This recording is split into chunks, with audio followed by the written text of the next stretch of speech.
Donc vous dit dans Actes des Apôtres chapitre 4 verset 12 qu'il n'y a pas de salut à aucun autre.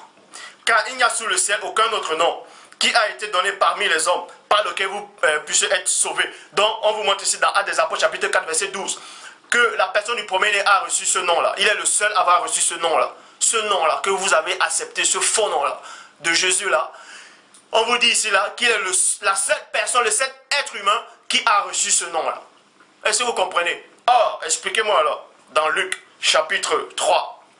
Quand vous lisez dans Luc chapitre 3, vous voyez, on parle de la généalogie de la personne du premier-né, on parle de sa généalogie. Et on va commencer dans sa généalogie, on va monter jusqu'à Adam. Donc, dans Luc chapitre 3, je vous conseille d'aller dans le verset 29, il est dit, fils de Jésus.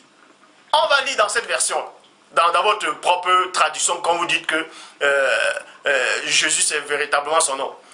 Dans Luc, je vous exhorte d'aller dans Luc chapitre 3 au verset 29, il y avait déjà quelqu'un qui s'appelait Jésus.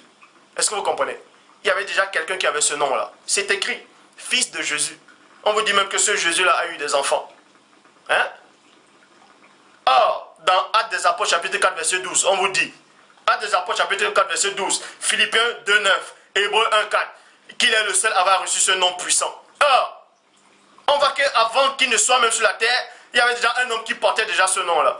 Mais vous ne comprenez pas que vous êtes tous en train de délirer? Hein? Vous pouvez vérifier cela dans la Bible des peuples. Dans la Bible des peuples. Bible des semeurs. Bible en français courant. Traduction du Monde Nouveau.